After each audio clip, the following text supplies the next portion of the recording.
Bonjour, je suis Emmanuelle Mayer, la responsable de la cafétéria de l'hôpital Bégin. Et bonjour, je suis le médecin-chef des services Serge Crémadès, médecin-chef adjoint de l'hôpital d'instruction des armées Bégin. Bienvenue à l'hôpital d'instruction des armées Bégin.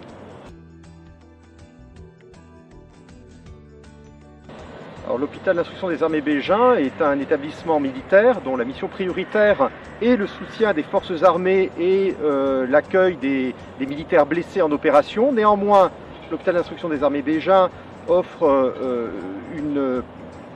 un panorama de soins destinés à la santé publique et à la promotion de la santé pour l'ensemble de la population.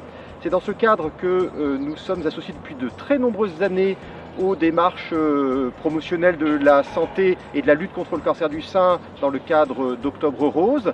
Cette année, nous avons donc accueilli cette exposition de photos tout à fait remarquable. L'hôpital Bégin propose la prise en charge des femmes par son service de gynécologie. Plus spécifiquement dans le cadre du cancer du sein, nous avons un centre de dépistage agréé par mammographie, tout un plateau technique de diagnostic par les microbiopsies ou les macrobiopsies, l'analyse histopathologique des prélèvements, une concertation pluridisciplinaire qui permet, lorsque le diagnostic a été posé de cancer du sein, d'organiser tout un parcours avec notre service de gynécologie, notre service d'oncologie et des partenariats pour la radiothérapie. Nous contribuons ainsi à la prise en charge d'une centaine de femmes atteintes de cancer du sein tous les ans dans le Val-de-Marne.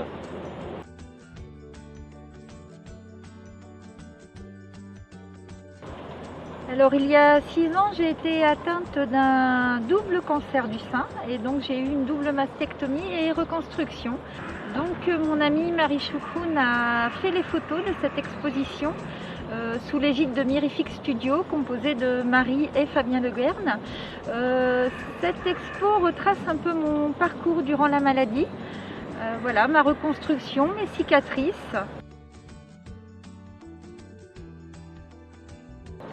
Alors, dans le cadre du cancer du sein, on sait que cette maladie reste une maladie grave et redoutable dans la vie d'une femme, avec malheureusement une mortalité qui reste élevée. On note tout à fait des améliorations des résultats thérapeutiques avec une proportion de femmes qui guérissent de ce cancer du sein qui augmente d'année en année. Ces progrès sont liés à la fois au développement de nouveaux médicaments qui permettent de mieux traiter les femmes, mais aussi et surtout au diagnostic précoce de la maladie. Et c'est en ce sens que la promotion de la mammographie, du dépistage du cancer du sein par l'autopalpation, par la consultation et le suivi médical est très important pour accélérer les bénéfices en termes de guérison du cancer du sein. Plus on diagnostique les maladies tôt et les cancers du sein tôt, meilleur sera le pronostic. Voilà, j'ai été diagnostiquée à 36 ans et il y a une vie après le cancer, une belle vie.